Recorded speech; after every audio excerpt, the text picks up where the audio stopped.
నమస్తే, welcome to పూరా local. నేను మీ యోగి బొల్లోజు. తెలంగాణ రాష్ట్రంలో సైబర్ నేరాలు పెరిగిపోతున్నాయి. మీకు ఉద్యోగం ఇప్పిస్తానంటూ, మీ పేరు మీద ఒక కొరియర్ వచ్చింది, దాంట్లో డ్రగ్స్ ఉంది అంటూ, మిమ్మల్ని డిజిటల్గా విచారించాలి అని వీడియో కాల్స్ చేస్తూ, అలాగే మిమ్మల్ని డిజిటల్గా అరెస్ట్ చేస్తున్నామని మోసపూరితమైన మాటలతో దోపిడీ చేస్తున్నారు సైబర్ నేరగాళ్ళు. దానికి సంబంధించి ఈరోజు ఒక వార్త వచ్చింది. ఆ వార్త ఏంటో చూద్దాం. ఈ ఏడాది సైబర్ క్రిమినల్స్ 1867 కోట్లు దోచేశారు. రాష్ట్ర వ్యాప్తంగా 1,14,174 కేసులు నమోదయ్యాయి. సైబర్ నేరాలు గతంతో పోలిస్తే ప్రస్తుతానికి 18% పెరిగాయని కూడా చెప్తున్నారు. దీంట్లో దాదాపు 177 కోట్లని రికవరీ చేసి బాధితులకి అందజేశారు పోలీసులు. 14,984 సిమ్ కార్డులు బ్లాక్ చేశారు సైబర్ నేరస్తులయ్యి. 9,811 IMEI నంబర్లు, వాళ్ళు వాడుతున్న మొబైల్ ఫోన్స్ను కూడా బ్లాక్ చేశారు. 1,057 మంది నేరగాళ్ళ లింకులు బయటకు తీశారు. దాంట్లో దాదాపు 186 మందిని అరెస్ట్ చేశారు ఇప్పటివరకు పోలీసులు. వార్షిక నివేదికను విడుదల చేశారు CSB డైరెక్టర్ శిఖా గోయల్. రాష్ట్రంలో సైబర్ నేరగాలు రెచ్చిపోతున్నారు. ఏటా దాదాపు 2,000 కోట్లు దోచేస్తున్నారు. ఈ ఏడాది రాష్ట్ర వ్యాప్తంగా 1,14,174 సైబర్ క్రైమ్ కేసులు నమోదు కాగా, కేటగాళ్ళు దాదాపు దాంట్లో 1,867 కోట్లు కొల్లగొట్టారు. దాంట్లో గోల్డెన్ అవర్స్లో వచ్చిన ఫిర్యాదులు, అంటే మన దగ్గర సైబర్ నేరగాళ్ళు డబ్బు దోచుకున్న తక్కువ టైం పీరియడ్లో, within 1 hour or within 2 hours, దీన్ని గోల్డెన్ పీరియడ్ అంటారు. ఈ గోల్డెన్ పీరియడ్లో వచ్చినటువంటి ఫిర్యాదులకు సంబంధించి దాదాపు 200 కోట్ల రూపాయలు కూడా ఈ TG సైబర్ సెక్యూరిటీ బ్యూరో అనేది ఫ్రీజ్ చేసింది. ఆ తర్వాత 177 కోట్లని బాధితులకు రికవరీ చేసి వాళ్ళ నష్టపోయిన డబ్బును వాళ్ళ చేతికి అందజేసింది. మొత్తం 186 మంది సైబర్ నేరగాళ్ళని అరెస్ట్ చేసింది. వీరిలో రాష్ట్రంలో నమోదైన దాదాపు 917 సైబర్ నేరాల్లో నిందితులు ఉంటే, దేశవ్యాప్తంగా మొత్తం 3,637 అంటే 3,637 కేసులతో వీరికి సంబంధం ఉన్నట్టు, అంటే చాలామంది రిపీటెడ్ క్రైమ్స్ చేస్తున్నారు అన్నట్లుగా కూడా ఈ బ్యూరో గుర్తించింది. ఇందుకు సంబంధించిన వివరాలను తెలంగాణ CSB డైరెక్టర్ శిఖా గోయల్ సోమవారం వెల్లడించారు. బంజారా హిల్స్లోని ఇంటిగ్రేటెడ్ కమాండ్ కంట్రోల్ సెంటర్లో ఏర్పాటు చేసిన విలేకరుల సమావేశంలో SP దేవేందర్ సింగ్, అడిషనల్ DSPలు హరికృష్ణ, సూర్యప్రకాష్, KVM ప్రసాద్తో పాటు వీళ్ళందరితో కలిసి వార్షిక నివేదికను శిఖా గోయల్ విడుదల చేశారు.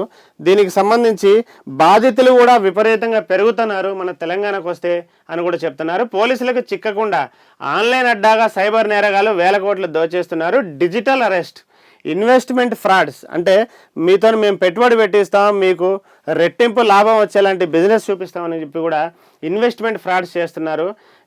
ఎప్పట్లాగే భారీగా దోపిడీ చేశారు. గతేడాది రాష్ట్ర వ్యాప్తంగా 91,652 కేసులు నమోదైతే, ఈ ఏడాది మాత్రం 18% ఎక్కువ పెరిగిపోయి 1,14,174 కేసులు రిపోర్ట్ అయ్యాయి. అంటే దాదాపు సగటున ఒక రోజుకి 316 మంది బాధితులు ఉంటున్నారు. వాళ్ళు దాదాపు సగటున 5,40,00,000 వరకు కూడా లాసిపోతున్నారని చెప్తున్నారు. ఇందులో business, investment, trading, part time jobs, digital arrest, fake customer care service, debit, credit కార్డులకు సంబంధించిన సైబర్ నేరాల్లోనే దాదాపు 1,000 కోట్ల రూపాయల నేరగాళ్ళు దోచేస్తున్నారని కూడా ఈ బ్యూరో వాళ్ళు చెప్తున్నారు. ఆన్లైన్ అడ్డాగా సాగుతున్న ఈ దోపిడీకి అడ్డుకట్ట వేసేందుకు పోలీసులు ఎన్ని చర్యలు చేపట్టినా సరే మోసపోయే వారి సంఖ్య రోజు రోజుకి పెరుగుతుంది అని కూడా బాధపడుతున్నారు. అయితే బాధితుల్లో దాదాపు ఈ సైబర్ నేరాల్లో మోసపోతున్న బాధితుల్లో దాదాపు ఎక్కువ మంది కూడా చదువుకున్న వాళ్ళే ఉండడం చాలా బాధ కలిగించే విషయం. దానికి సంబంధించి సైబర్ నేరాలను అరికట్టడంలో భాగంగా సైబర్ సెక్యూరిటీ బ్యూరో సుదీర్ఘంగా, అంటే చాలా కాలం కూడా అధ్యయనం చేసి సోషల్ మీడియా, ఆన్లైన్ ట్రాన్సాక్షన్లపైనే ఈ సైబర్ నేరగాలు టార్గెట్ చేసి మరి దోచుకుంటున్నట్టు సోషల్ మీడియాలో వచ్చే లింక్స్తో పాటు ఆన్లైన్ వేదికగా దాదాపు 155 రకాల సైబర్ మోసాలు జరుగుతున్నాయి అన్నారు. అంటే సైబర్ మోసాలు దాదాపు 185 రకాలు ఉన్నాయట. అందుకని మనం జాగ్రత్తగా ఉండాలి. ఏటా నమోదవుతున్న సైబర్ నేరాల బాధితుల్లో దాదాపు 90% మంది, అంటే 100కి 90% మంది కూడా ఎడ్యుకేటెడే, చదువుకున్న వాళ్ళే ఉండడం అనేది చాలా బాధపడాల్సిన విషయం. ఇది CSB విషయాన్ని వెల్లడించింది. ఈజీ మనీకి అలవాటు పడిన యువత కూడా, గతంలో యువత అనేది కష్టపడి తమ కాళ్ళ మీద తాము నిలబడి గొప్ప స్థాయికి ఉన్నత స్థాయికి వెళ్ళాలని కోరుకుంటారు. కానీ ప్రస్తుతం ఉన్న యువత మాత్రం ఈజీ మనీ, నేను ఈజీగా డబ్బులు సంపాదించాలి, నాకు కష్టమే ఉండొద్దు అన్నట్టు ఈజీ మనీకి అలవాటు పడ్డారు. కాబట్టి వాళ్ళనే టార్గెట్ చేసి సైబర్ నేరగాళ్ళు ఆ అకౌంట్లలో డిపాజిట్ చేయమని చెప్పి కూడా వాళ్ళకి దోచుకుంటున్నారు. మధ్యతరగతి కుటుంబాలకు చెందిన వారు వ్యాపారం పేరుతో ఆన్లైన్లో ఇన్వెస్ట్ చేస్తున్నారు. ఆన్లైన్ ఇన్వెస్ట్మెంట్ల కోసం సైబర్ నేరగాలు వర్చువల్ అకౌంట్లు ఆపరేట్ చేస్తున్నారు. విత్డ్రా చేసుకునేందుకు అవకాశం కూడా లేకుండా ఈ డిజిటల్గా బ్యాలెన్స్ చూపిస్తున్నారు. దాంతోపాటు కొరియర్ పేరుతో డిజిటల్ అరెస్టులు.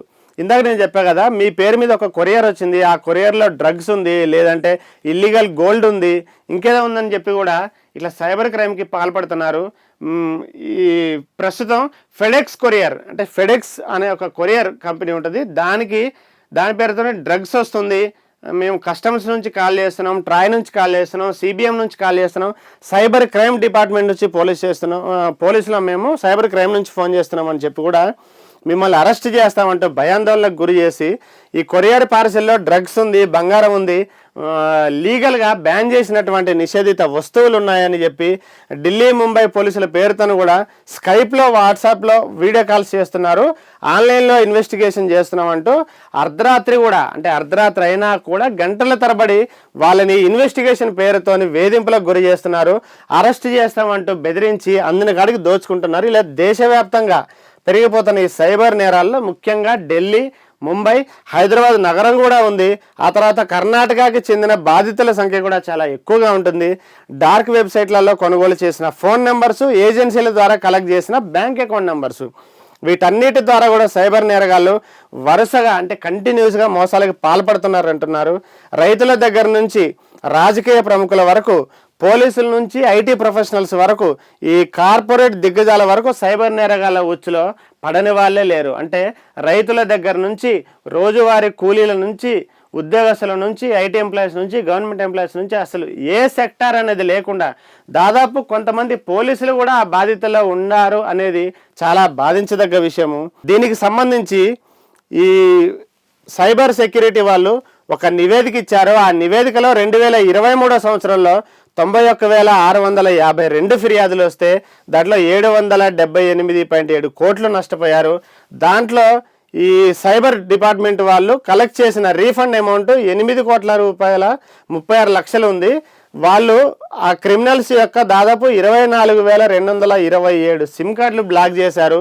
దాంతోపాటు ఆ సిమ్ కార్డులు యూజ్ చేసిన మొబైల్స్కి సంబంధించిన IMEI నెంబర్స్ కూడా దాదాపు 181 IMEI నెంబర్లను బ్లాక్ చేశామని ఒక రిపోర్ట్ రిలీజ్ చేశారు. ఈ సంవత్సరం 2024కి వస్తే 1,14,174 ఫిర్యాదులు, కంప్లైంట్స్ అందితే దాంట్లో 1,866.9 కోట్లు, చాలా భారీ మొత్తంలో డబ్బు కోల్పోతే ఈసారి గతంతో పోలిస్తే చాలా బెటర్గా 176.71 కోట్ల రూపాయలు కూడా రికవరీ చేశామని చెప్పి పోలీసులు చెప్తున్నారు.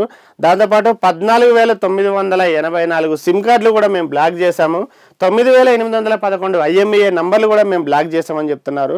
ఈ CSB అంటే సైబర్ సెక్యూరిటీ బ్యూరో వాళ్ళు యూనిట్ల వారీగా కూడా ఫిర్యాదులు అనేది చూపిస్తున్నారు. సైబరాబాద్లో 25,112 ఫిర్యాదులు వచ్చాయి, హైదరాబాద్లో 20,299 ఫిర్యాదులు వచ్చాయి, రాచకొండలో 14,815, వరంగల్లో 3,531, సంగారెడ్డిలో 3,132 ఫిర్యాదులు అందాయి ఈ CSB వాళ్ళకి. దాంట్లో బాధితులు ఏ వర్గానికి చెందిన వాళ్ళు ఉంటున్నారని చూస్తే ప్రైవేట్ ఎంప్లాయీస్ 56% ఉన్నారు, సెల్ఫ్ ఎంప్లాయీస్ 10% ఉన్నారు, బిజినెస్ మెన్లు 9% ఉన్నారు, స్టూడెంట్లు 9% ఉన్నారు, ప్రభుత్వ ఉద్యోగులు 5% ఉన్నారు, హౌస్ వైఫ్స్ అంటే గృహిణులు 5% ఉన్నారు, ఇతరులు 6% ఉన్నారని చెప్పి కూడా వీళ్ళు ఒక రిపోర్ట్ రిలీజ్ చేశారు.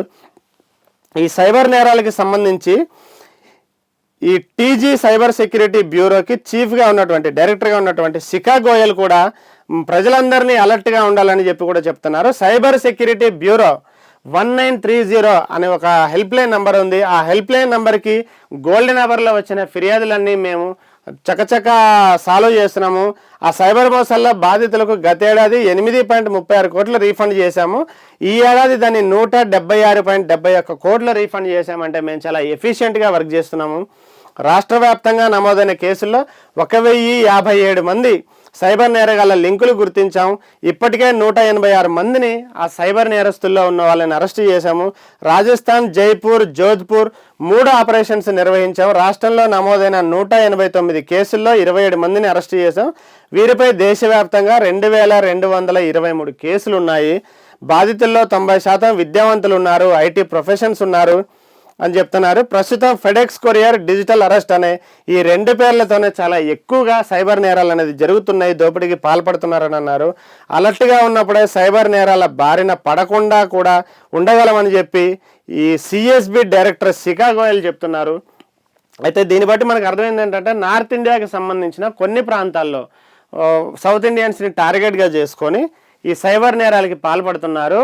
ఫేక్ ఫోన్స్ కొని ఫేక్ సిమ్ కార్డులు తీసుకొని కూడా మీ పేరు మీద కొరియర్ వచ్చింది, మేము కస్టమర్స్ నుంచి ఫోన్ చేస్తున్నాం, సిబిఐ నుండి ఫోన్ చేస్తున్నాం, మేము పోలీసులం అనే రకరకాల పేర్లతోని మిమ్మల్ని ఆన్లైన్లో ఇన్వెస్టిగేట్ చేస్తాం, డిజిటల్గా మిమ్మల్ని అరెస్ట్ చేస్తాం, మీ అకౌంట్స్ ఫ్రీజ్ చేస్తాం, మిమ్మల్ని అరెస్ట్ చేసి జైలుకి పంపిస్తామని చెప్పి భయభ్రాంతులకు లోన్ చేసి వాళ్ళ దగ్గర నుంచి కోట్ల రూపాయల్లో దోపిడీ చేస్తున్నారు. ఈ దోపిడీలన్నీ అడ్డుకట్ట పడాలంటే అవేర్నెస్ మాత్రమే మార్గం అని చెప్పి కూడా ఈ శిఖా గోయల్ చెప్తున్నారు. ఇవి ఇప్పటివరకు అప్డేట్స్. మిగతా అప్డేట్స్ కోసం చూస్తూనే ఉండండి పూరా లోకల్.